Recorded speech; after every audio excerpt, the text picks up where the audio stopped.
What you want me to read this? I'll go first and then you. What you want? What do you want me to do? Read all this? Just read your name. Just yeah. You just follow my lead, Ed. Okay. Adam Federer, 35 years old. Today's date is 10/27/2015. I'm in Ed's bedroom. I'm a friend of Ed. I'm a hospice nurse, and him and I have worked together playing music. My name is Ed Saya. I'm 64 years old. Today's date is October 27th, 2015.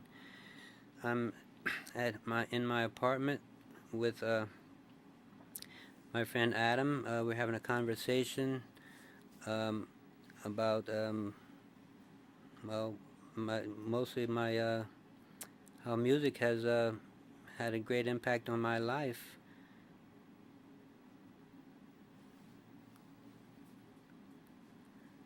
So, Ed, you and I met a couple months ago, and it was one of those spur of the moment. I get to come out and work with you and the group that you have here, and we got to play music together. And it was at that moment I met you, and I was just like completely taken back by, like we talked about, your positivity and your energy level. I mean, you danced all around me, and I realized, when I signed up to do this, that I really don't know you. I don't know who you are. And so I just want to start off with kind of just tell me about where you grew up and what that was like and what kind of kid was Ed. Okay, I am a transplant, Adam, from Louisiana. I've been here a decade. Never even considered going back to Louisiana. I love and miss my wonderful friends and relatives down there, but I just, as soon as I moved up here, I embraced the whole Colorado lifestyle. I had been up here to visit a few times because my sister was living here, and I always said if I ever I lose my job in Louisiana, and that would be an opportunity for me to make a move and transfer um, my residence to Colorado, find work here. And sure enough, just a few months later, I did get laid off from my job in Louisiana, and I was able to, since my parents were both gone by that time, and there was nothing really holding me back in Louisiana. I moved to Colorado, and my sister helped me get set up, rented me one of her condos, and I transferred my unemployment checks from Louisiana to Colorado to support myself until I found work, and went to work until I retired a few years ago, and I just love the whole everything about this place. I live in this Old Town, this part of Fort Collins that is so awesome called Old Town. The the the town Old Town Square is which they just recently finished renovating. It's even more awesome than it was before, and it's just I walk downstairs in my building and just walk one block and I'm there. And that is where all the concerts, free events happen there. Just so much activity going on and so much fun. There's car shows. There's always something going on here in Fort Collins. It's just an awesome place, and obviously the music scene is phenomenal. There's just so much talent and concentrated in this one area, and I love music. I love musicians, and it's so easy to find a place to go hear good music. I can just walk less than a block. I mean, right across the street. This is where I live. All these places that have music venues like the Aggie Theater. Um, Once in a while they have somebody like Ziggy Marley comes play, Yeah. and it's really nice. So I'm happy living here. Um, there's mountain biking. When I bought a mountain bike a few years ago, I used to ride my bike to work every day to save not only to save gas money. This was back in 2008 when the gas prices were like through the roof. If you remember, 4,000 something a gallon. But and I had a car back then. But for the fun of riding, this beautiful weather, this Colorado 300 days of sunshine, and it was about almost 4 miles each way to go to work, and I rode my bike to work almost every day that year because it happened to be a dry year. It didn't rain much, so In 3 months' time, I figured out I had saved enough gas money from not driving my car to go to work, riding my bike instead and enjoying it, to pay for the bike. The bike cost $300, and I saved $300 worth of gas money in no time. And so that was so awesome. Now, So, Ed, let me ask you mhm. something. Who's kind of been the biggest influence on you growing up? Oh gosh, I don't know. I don't know how to answer that. If you mean musically or Just I don't know when you kind of look back growing up, who had the biggest impact on you? I'd say probably my brother Joe, my older brother Joe. Why is that? Well, he was a year and a half older than me, and everything he was ahead of me in everything that he would get into, like motorcycles and stuff, and I just followed the interest. We had same interest in a lot of things. We had a lot in common, and Joe, uh, I uh, I used to emulate him in a lot of ways. I admired him, you know. Uh, One way I admired him, but I could not emulate him in, is that he could fight. He was a big, strong guy, and he could really handle himself in a fight. I was a scrapper, but I was a skinny little runt. I never was big and strong like Did Joe. he ever have to scrap one for you? Um, I don't think so. I could handle myself in a fight, you know, but um, obviously that was the wrong thing to do. Kids do that though. They fight, you know. I don't know, Adam. Just, Well, I see pictures of your mom. Tell me about your mom. my mom was awesome. My mom was she was childlike, like a little child in so many ways. This innocence that she had, that she would approach life and people as with this positivity, always looking for the positivity in people and in situations. She always say there's something good. There's got to be a good outcome out of this. She'd always look for the the silver lining or whatever. And she just was a positive person, and I know that I guess I've inherited some of that from her. And the thing about, she would never let anything stop her from having a good time, enjoying herself in life. Um, like instead of letting situations or whatever depress her, she just was just always was a strong-willed person. And anyway, she was way too easy on us as kids, obviously. My dad worked offshore, so he wasn't around a lot, and we didn't get a whole lot of discipline from my mom, but she was always there for us, loved us, cooked, sewed, made us all this homemade clothing that she was almost embarrassed about, and we were thrilled because it was so beautiful and so much better quality than the store-bought stuff you could buy in the store. Handmade clothing. And she didn't realize that she had that talent, and then other talents too. She could cook incredibly, Cajun food. And then when she got to, after all the kids were grown and she didn't have any kids to raise, she was looking for something to do to fill her time, and she started taking art lessons. And pretty soon her art teacher noticed that she had potential to become a very good artist.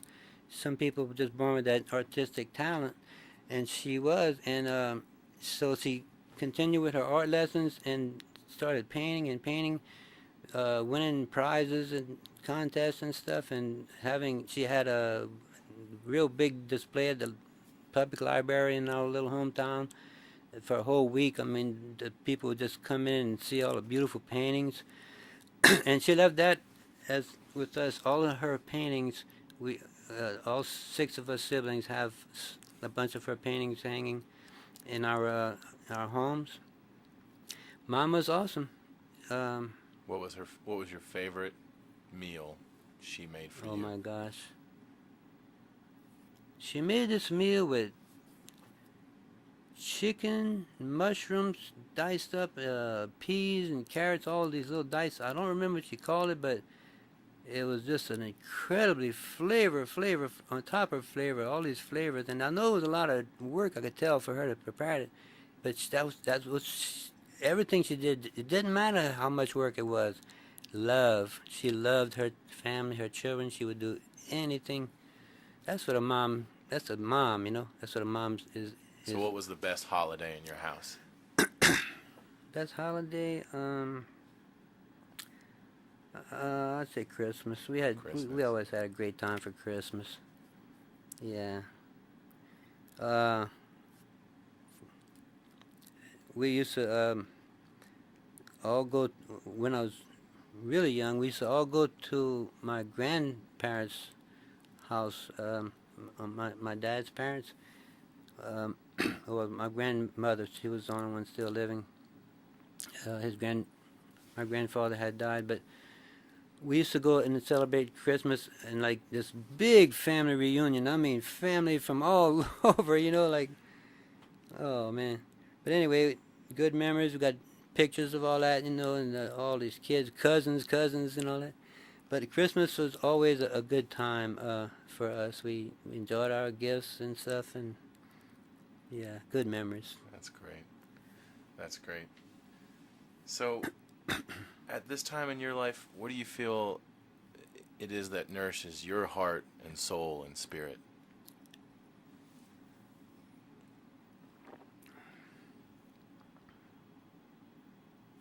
Um, Positivity, um, receiving, being exposed to positivity from other people and generating it myself.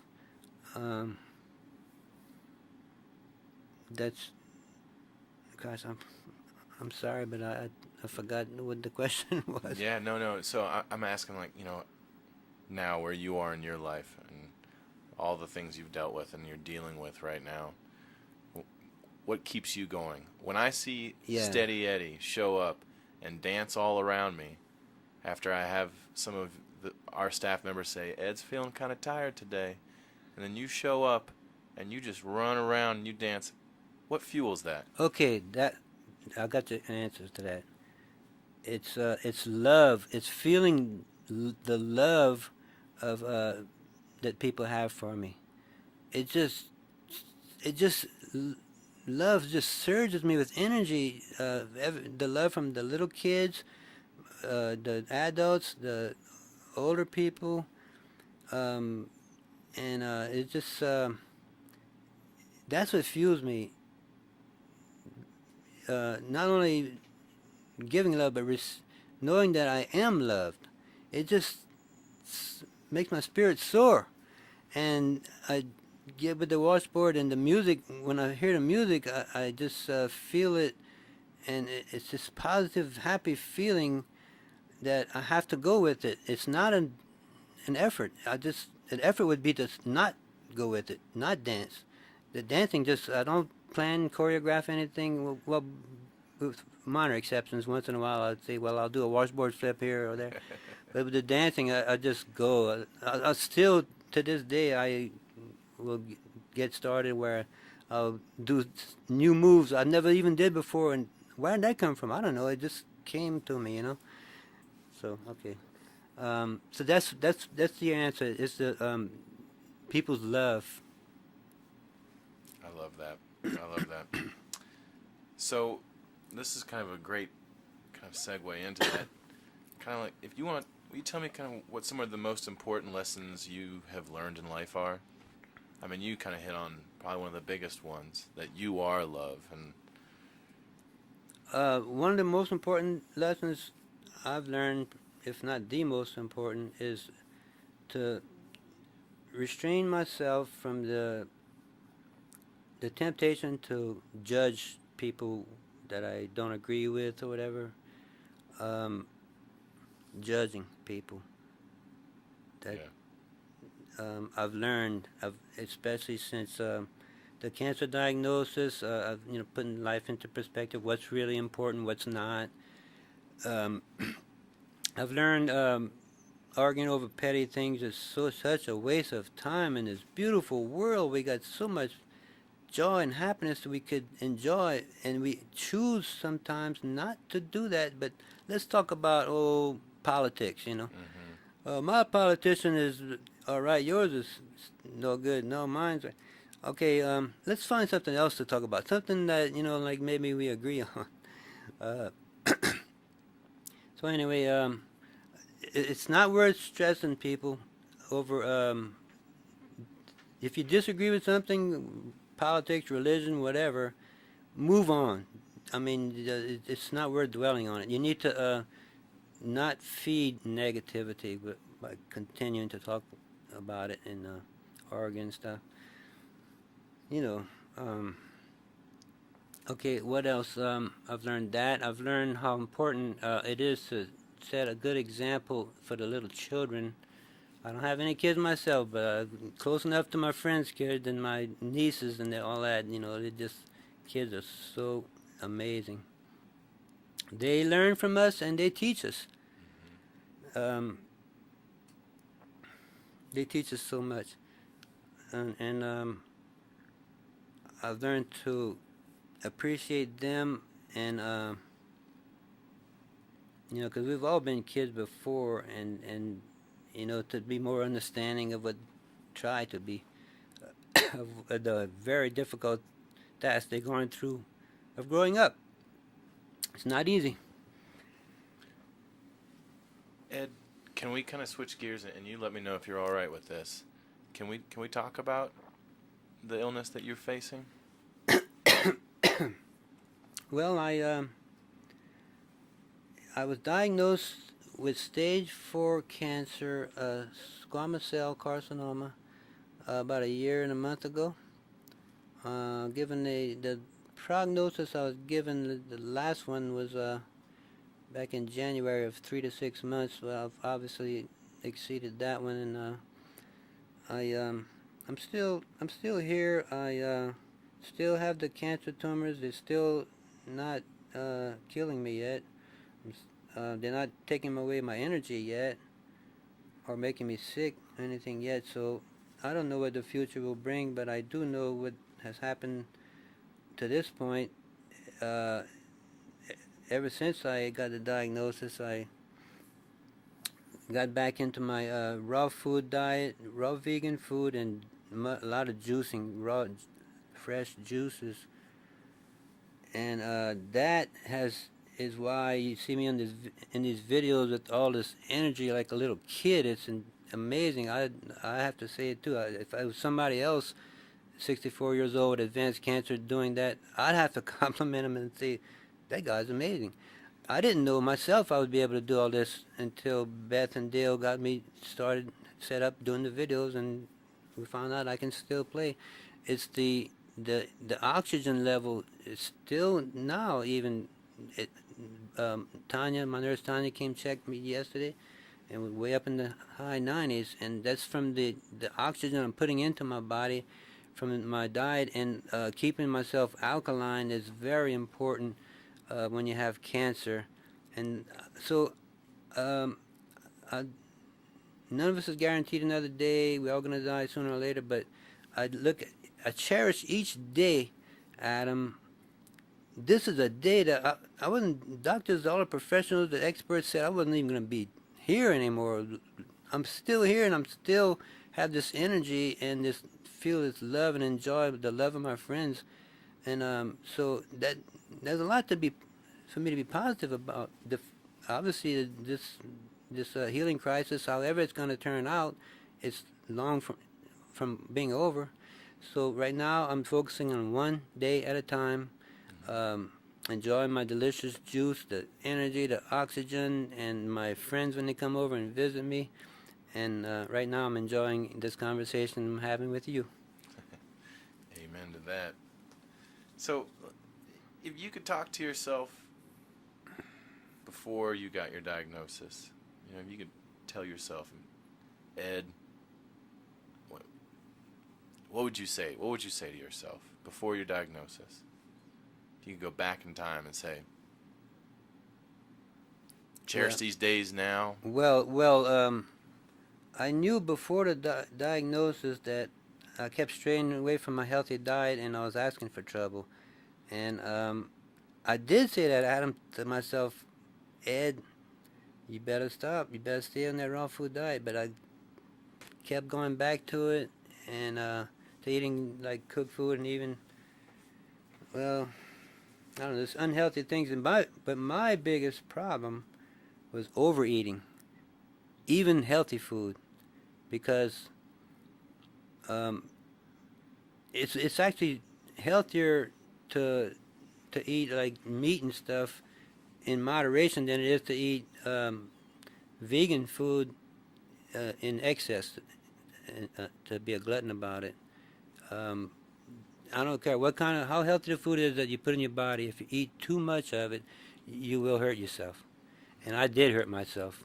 I'm seriously. I mean, I just even today, my appetite. I've always had this insane appetite, and every time Tanya asks me, "How's your appetite?"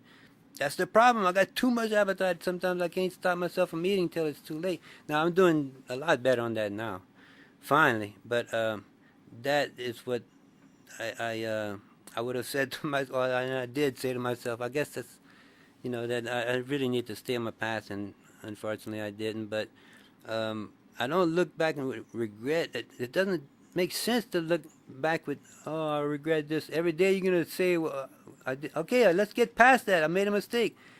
Let's get the most out of the rest of my life, and that's where I am. So, how has this been? I mean, you got all these people coming into your life now and helping you out and visiting you. What's that been like for you? It's just so amazing to know that people care about you. I mean, and go out of their way to help me. The natural food store down here, the food co-op. Shout out to the food co-op here in Fort Collins. The last week I was hurting too much to go down to the store, and so I sent a friend of mine to pick up my food. I called in the order, and when he got here, he brought me the order, and the guy from the food co-op, Andrew, the graphics designer, same guy that did the artwork on my Steady Eddie washboard, he wrote a note on there saying, "Get well, bud. Just your order has already been paid for by the food co-op, and we hope you get well soon and stuff." They paid for that order, and on top of that, my friend that went to get the order, he personally matched their generosity by giving them $50 to put into my account for when I run out of that food to buy more food. So it's just amazing how wonderful people can be, and sometimes most of the time it's unexpected, but whether it is or not, it's an amazing feeling to know that there are still so many good people. Do you feel like sometimes like your illness has kind of in some ways united you with your community? Yeah, I guess you could say that in some ways, because my medical marijuana dispensary.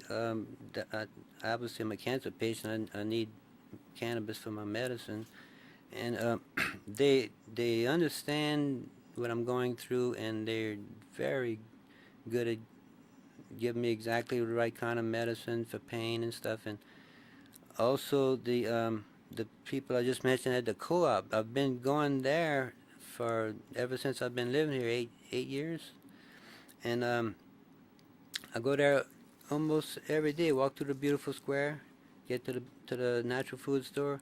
So I'm like family to them, and they know about my cancer too, and they understand, and they help me out with with healthy food choices. They got great quality healthy food in there. I love the way the food co-op smells. I tell my wife I just want my house to smell like that. Oh man, you gotta try their soup. They make homemade soup every day this time of year. It'll get you addicted.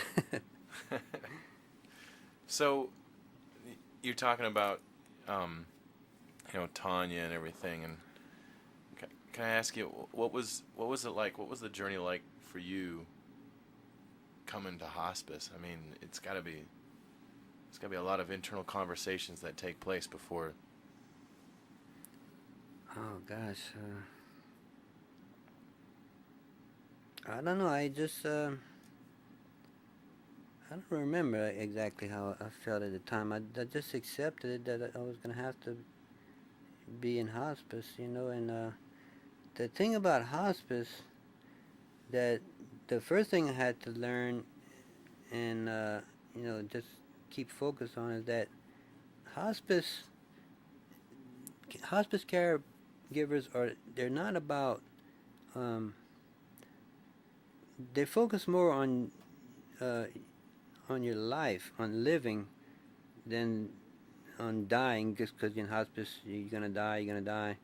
Their focus is on you're living now. You're not dead. You're alive, and as long as you are alive, we want you to enjoy life as much as you can.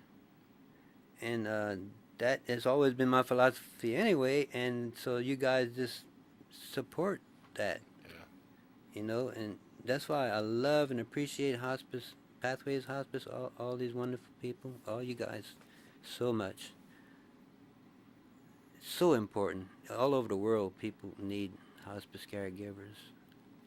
I remember when and Beth said, "Hey, would you come and drum with Ed?" And she said, just look up Ed and Steady Eddie, and just kind of find some videos." And I saw the videos. I was like, "All right, this is gonna be great." But and that's so true. I think a lot of people, when they think of hospice, they don't realize that the purpose of it is to get the most out of it. Yeah, and look, Adam, I never got to do this before in my life, make videos. I played washboard, but obviously that was way back in the 70s before we had video cameras and stuff. And here it is, 4 decades after I played as a professional washboard player in Louisiana. And here along comes Beth and Dale, my hospice caregivers, and they're ready to, we're going to make a video. And so we made the first one, and it turned out great, and everyone just seemed like it got better and better. And so it's amazing that I got to do this. But the music, I guess I should go back to the beginning on that. Huh? Yeah, I want you to go back to the beginning. How I got started playing music. Well, when I was young, the only formal music training I had was, I don't know, 2 or 3 months of guitar lessons when I lived in Alaska as a teenager. And then when we moved, I gave that up. But after that, I was going to concerts, loving this rock music, the energy. I gotta dance. And I would go to all these concerts and just enjoy myself so much. And there was something about, I guess I was naturally born rhythmic dancer, that people liked something about my dancing, because they'd always make a circle around me, and a lot of times they'd be watching me more than watching the up on the stage. Look at this guy dance, man. Anyway, so whatever it was, it was just nothing that I had to make any effort to do. It just came to me, So one of the bands that I used to go to concerts, you've seen the ticket stubs, Adam, ridiculously low prices back in the 1970s. But anyway, one of the bands was a southern rock band called Black Oak, Arkansas. And this was in 1972. First time I ever went to see them in concert. There's this southern rock band, and there's guitar, let's see, 3 guitars and a bass player and a drummer, and the lead singer, Jim Dandy Mangrum. He's singing and playing this a washboard, just a washboard to wash clothes as a musical instrument, because they're from Arkansas, and that's a common thing, I guess, in the country, that type of music, country music. Washboard became an instrument way back. I don't remember the exact date, but so anyway, Jim Dandy he incorporates the washboard into his act of southern rock music, and it looked and sounded so cool that I said the next day I just had to go out and buy me a washboard and get some thimbles to put on my fingers and to play it like him, and just to see how much fun it looks like fun. So I said I'm gonna do that for fun, you know, because I like music, so How old were you? I was 21. I I started playing the washboard along to music at parties with my friends, and they noticed that I was good at it. And one of my friends, shout out to David Fuselier, he was the drummer in this newly forming band of a few local guys forming a band from other bands that had split up and everything. So, and he asked me if he invited me to go audition as a washboard player for their band after talking to the other members, and so I accepted the invitation. I went to the practice site, and they played Johnny Be Good, old Chuck Berry's classic, and I just cut loose on that washboard. No practice, never had played with them before, and we were all so much in sync, Adam. It was like we had been playing together for years. We were so tight. Okay, and they said after the song was over, they're looking at each other all excited and say, "Wow, that sounds great, man!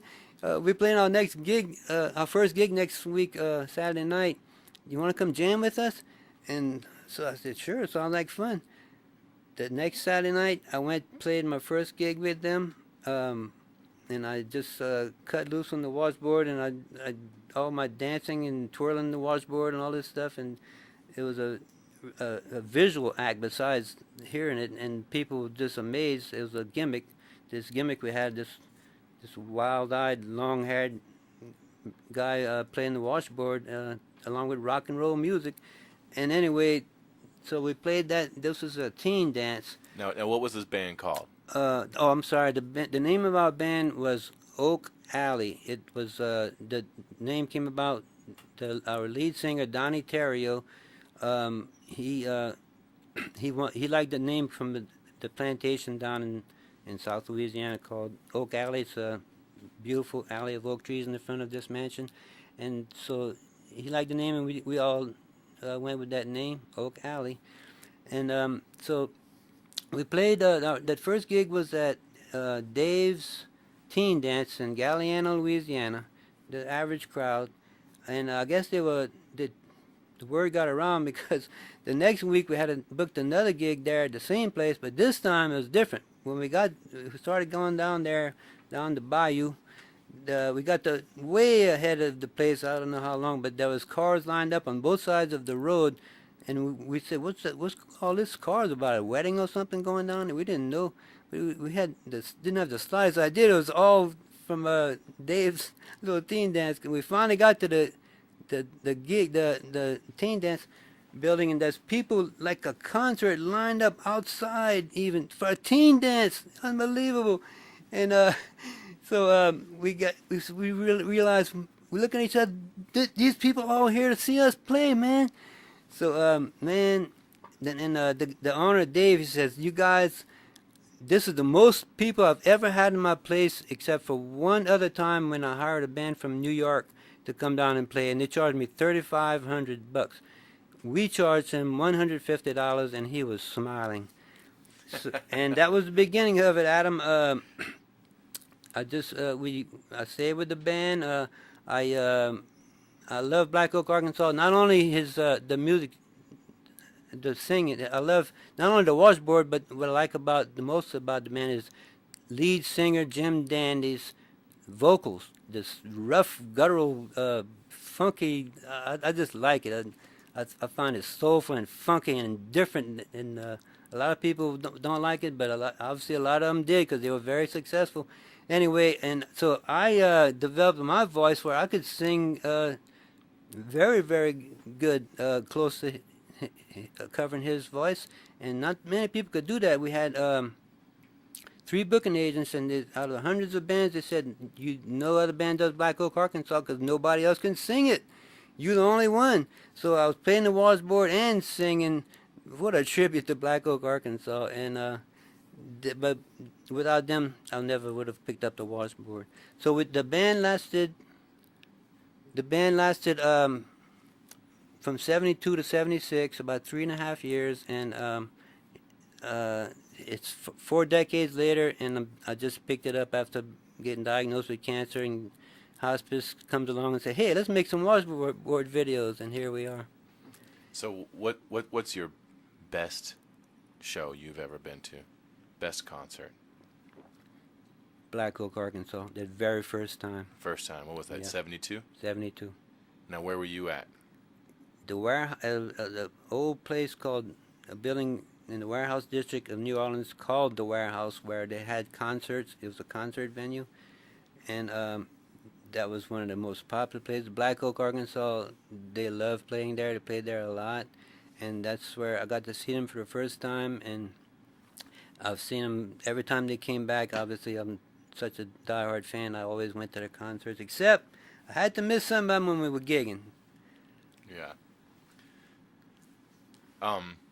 So, you know, we only have so much time, and we could talk for, I imagine, another hour for sure. Yeah, it goes fast. Do you have anything that you know, when you think about passing on knowledge to anybody, or you know, anything that you want to pass on to those who come after you, especially those who are kind of facing the same thing that you're facing when it comes to cancer? Is there anything you want to tell?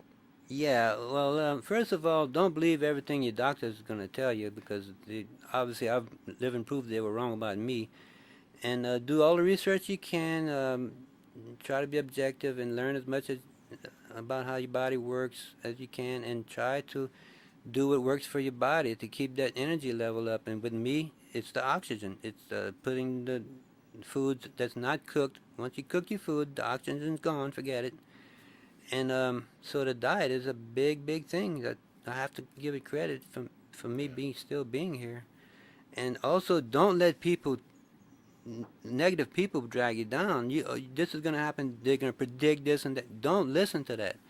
And try to avoid all stressful situations, like emotion draining discussions of politics or whatever. Not worth it. You need to stay positive, and your immune system will be able to heal. Otherwise, it'll shut down if you stay negative, and you won't be able to heal. Always stay away from politics. Good idea. Ed, I really do appreciate you letting us come and be in your home and talk to you. And I know, you know, you are Steady Eddie. I was wondering if you might be able to give me a little outro to this conversation you and I have had. It's right there, right at the very top. Yeah, well, I'll leave you with a few licks on my stainless steel washboard, authentic musical washboard. You use this is one thimble, folks, because it's very loud, and when you rub it against the corrugated metal, it sounds a little like this.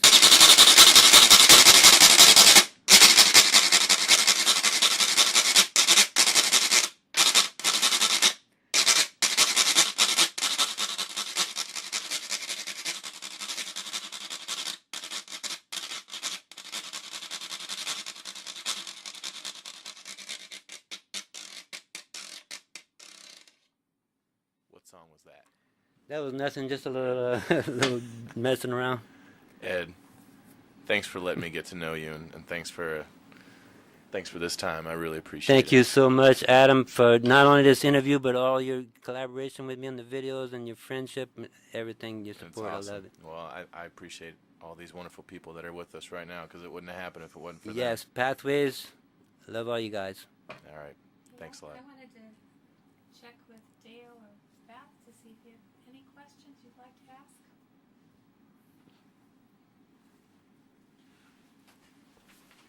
Ed, I'd just like you to shout out to where they can find these videos on YouTube. Yeah, just type in, if you guys want to see this old man on the washboard with advanced cancer that jumps around and dances like a 20-year-old kid with unlimited energy. Did I build myself up enough? Just type in my name on YouTube, Ed Saya, S-A-I-A, and all of my videos will be on there. Thank you. I have just one question, Ed. hmm What advice would you give to young musicians? Young musicians, I would stay focused on positive things. Don't let anything destructive things drag you away from enjoying life and being happy in life. And focus on music, because music is magical. It's positive. It's happy, and so much good comes out of music. It's a whole lifetime of happiness can come from playing music. All right. Thank you, gentlemen. Thank you so much, Terry.